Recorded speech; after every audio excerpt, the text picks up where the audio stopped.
To finish up Chapter 23, the Gilded Age between 1869 to 1896. Now, another one of the presidents in the Gilded Age was Garfield. Garfield is one of those presidents, James Garfield was one of those presidents that didn't last very long in office. He was elected in 1880. He was a half-breed advocating for civil service reform, or to move away from that patronage system.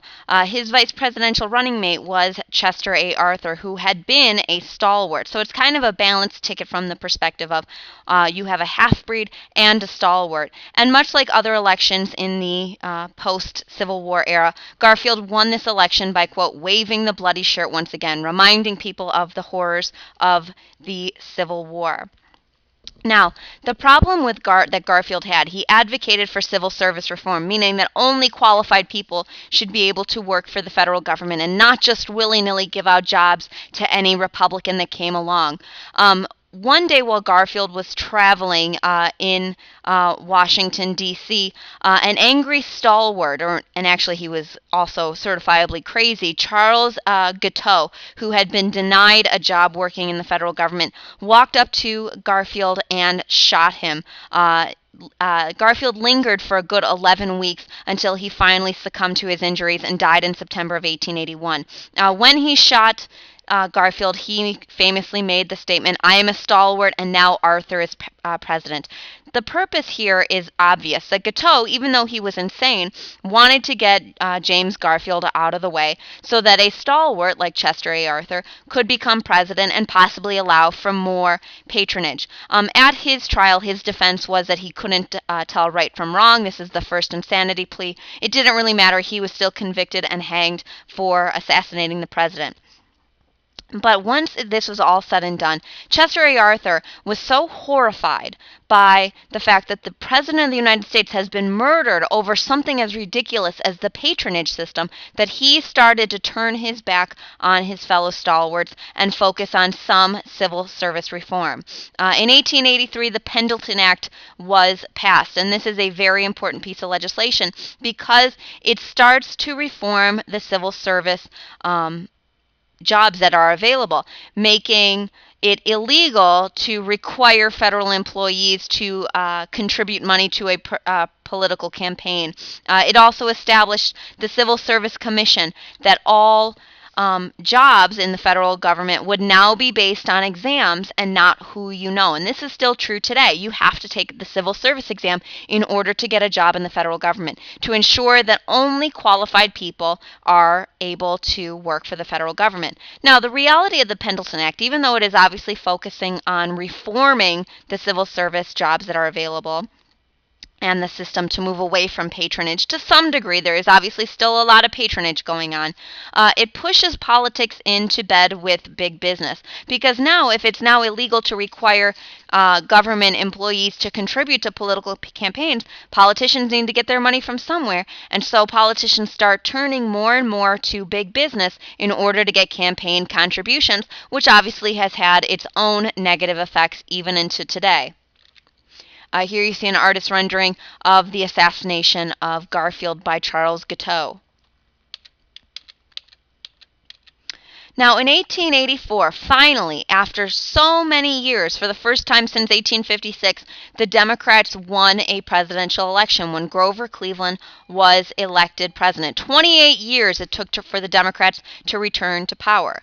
And the question becomes, how will the Democrats respond now that they are back in power? Are they going to abide by that civil service reform, or are they going to go all-out spoil system? Now, Grover Cleveland was a bourbon Democrat. This is a very specific type of Democrat. He is a true believer in laissez-faire, meaning the government should keep its hands off the economy. Less government is the way, according to Grover Cleveland. He was a strong advocate of the gold standard, that hard money as opposed to soft money. He was very much against imperialism. That's going to be important later on. And very much against boss politics, like we saw with Tammany Hall in Chicago and New York and Boston, et cetera, et cetera, et cetera. And from his perspective, the people don't need the support of the government. The government is not there to support the people. So he's very much an advocate of less government involvement. And as a result, he wanted to lower the tariff. Now, from his perspective, the fact that such a high tariff had brought about a $145 million surplus was ridiculous. It was almost shameful from Cleveland's eyes. That was way too much government involvement. So his goal was to lower that tariff, and with a lower tariff, that would mean less money in the Treasury, because he was in favor of small government. Grover Cleveland did not make many friends by advocating these things. He wasn't in favor of the spoil system. While the Democrats in his party are like, forget that, we want to have the spoil system so that loyal Democrats can get these jobs. He wanted to lower the tariff. Well, that's not something that big business favored, because obviously a tariff, aside from raising revenue, a tariff is another way for protectionism for American industry. Remember, a high tariff means that there is less competition for American businesses to face. So in 1888, when Grover Cleveland was going to run for re-election, he was up against Benjamin Harrison. And the big issue here is the tariff, whether or not it should be raised up again or continued to be lower. Benjamin Harrison actually received tons and tons and tons of money from big business to get him elected, because big businesses, like monopolies, wanted a high tariff in order to protect their industry. And so they pumped tons and tons of money into Harrison's election to get him elected. And there are even some cases where people were paid to vote for Benjamin Harrison, all because Grover Cleveland had been against a high tariff. So in the end, Grover Cleveland actually won the popular vote in 1888, but not the electoral vote, and so he was voted out of office in exchange for Benjamin Harrison. Benjamin Harrison served for one term, and then Grover Cleveland came back. So Grover Cleveland ended up, actually, this is a weird story, serving 2 terms as president, but non-consecutive terms.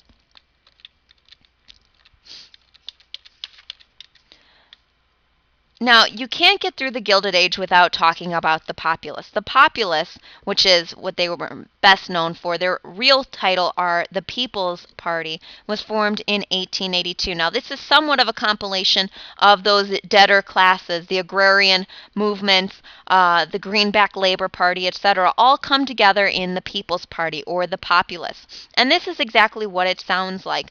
This is a group primarily of agrarian farmers who are focusing on taking back power from big business, taking back power from the wealthy in the United States. Their name has a certain communistic overtone to it. And so in 1892, they met in Omaha, Nebraska, at their nominating convention, and established what becomes known as the Omaha Platform. This is what they wanted to achieve. And even though the Populists only lasted for a small window of time in the United States, they are very important because of the influence they have on future groups, specifically on the Progressive era, which we will talk about at the beginning of the 1900s. So what the Populists advocated for was inflation, that old gold and silver thing coming back again. Remember, this is the People's Party, and the majority of the people are in debt. So they were advocating for the free and unlimited coinage of silver in order to inflate the economy and make it easier for debtors to pay off their debt. They wanted a graduated income tax. And a graduated income tax is, well, first of all, an income tax, which there was none in 1892, but graduated means people who make more money should pay a higher percentage in taxes in order to redistribute some of that wealth from the very, very wealthy at the top down to the bottom. They advocated for government ownership of the railroad, the telegraph, and the telephone, because once again, big monopolies were controlling these markets, and to them it wasn't fair. They wanted to have the direct election of U.S. senators. Up until this time, or at this time, U.S. senators were elected indirectly by state legislatures. Now, from the populist perspective, this indirect election opened up the door to more election fraud and the state legislatures having too much power, that there should be more power to the people. They wanted a one-term limit on the U.S. president. And they also wanted to create more grassroots legislation, specifically in the form of initiatives and referendums, where common citizens could propose legislation to be voted on, where you don't have to just rely on elected officials to get legislation passed. That common people can propose a piece of legislation, put it up for a statewide vote or even a national vote, and get it passed. And even though the Populists were primarily agrarian farmers out west, they were trying to lure in labor back east. And what they wanted to truly make this a people's party, to create a link between farmers and laborers in industry. And so in order to try to lure in those laborers, they instituted, or they tried to create, an 8-hour workday and also immigration restrictions. Now, an 8-hour workday obviously helps workers, but immigration restrictions would also help workers because there'd be less competition for jobs. Now, even though this was the populist goal, it never actually happened. Workers never joined with the populists, which is partly why they never became a powerful entity on the political field. So, in 1892, at the Homestead Steel Plant, which is in Pittsburgh, Pennsylvania, one of Andrew Carnegie's steel plants, at the Homestead Steel Plant, the workers went on strike. Basically, they were irritated about a cut in their wages, and yet their rents at their company town was still pretty high. And so hundreds of workers went on strike in 1892. Carnegie Steel hired the Pinkerton detectives. These are basically hired mercenaries. These are hired guns, so to speak, to come in and break up this strike, to help protect the strike breakers, or the scab labor as they were called. And before all was said and done, this resulted in a massive riot in which troops had to be called in to end it. 10 were dead and 60 wounded at the Homestead Steel Plant in Pittsburgh, Pennsylvania. And so this is that industrial discontent that the populists were hoping would lead to a connection between the workers in the East and the farmers in the West, to truly make the populists a people's party. So by linking it, this is what their goal was between these two areas. The workers never really joined in, and also, even though the populists tried to link in Southern farmers as well, most Southern farmers never joined in either because of racism. The populists had been very welcoming to African Americans.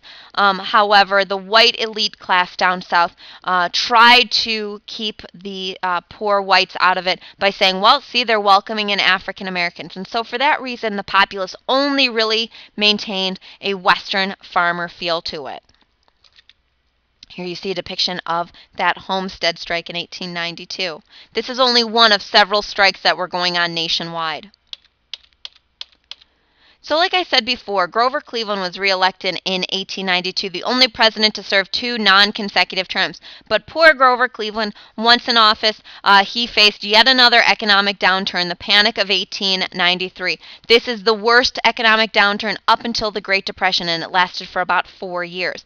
And similar to other economic panics during the time, for very similar reasons: overbuilding, stock speculation, a bust in the agricultural movement market, and labor problems. All of this led to the Panic of 1893, similar to what we've seen in the past. To add insult to injury, European banks, who were facing their own economic crises, began calling in U.S. loans, and American credit overseas was actually in danger. So this was not just a national phenomenon, it was almost an international phenomenon as well. And as a result, 8,000 businesses collapsed within 6 months, railroad lines went bankrupt, and we had as high as 18% unemployment. There's no way for charities to deal with this level of problem. And so much like we've seen in the past, as a way to try to alleviate these problems, there is really a push to issue more legal tender notes, which is just another way of saying greenbacks. These are paper money. And so the legal tender note issue, that they could either be redeemed for gold or silver. Well, who's going to choose silver? I can turn in my legal tender notes for gold or silver. I'm going to choose gold because gold is obviously much more valuable. And so the federal government's level of gold that we had on hand drained below about 100 million. And this was considered what was necessary in order to maintain a good paper supply in circulation, that we had to have at least $100 million worth of reserve gold in order for the U.S. economy to continue running. And so also the government needed to repeal the Sherman Silver Purchase Act in order to stop using silver as a form of currency. But the problem is they had to get past these silverites. These are people who are in favor of what is known as bimetallism. This is inflationary tactics, having both gold and silver, such as the Democratic congressman from Nebraska, William Jennings Bryan. He's going to run for president about 1 trillion times. Grover Cleveland, though, is very nervous about this because he wants to have sound money. He wants to maintain the gold standard. But by this point, the U.S. was losing way too much gold. By February of 1894, they were down to $41 million worth of gold. And there is a real fear in the United States at the time, that the U.S. would have to go off of the gold standard. And so in order to bail the U.S. economy out, the U.S. government, honest to God, took a personal loan from the Wall Street financier J.P. Morgan in 1895 to the tune of about $65 million in gold. J.P. Morgan gave a personal loan to the U.S. government to bail out our economy, and he took about $7 million in commission in order to ensure that the U.S. stayed on the gold standard and that there would be enough hard money in reserve in order to make the paper money work. This is going to be an issue particularly among that People's Party, because how is the United States beholden to one person? We've given way too much power to the people at the very, very top. And so by many of these silverites, such as William Jennings Bryan, this is a deal with the devil, that you are giving way too much power to a small group of people here in the United States.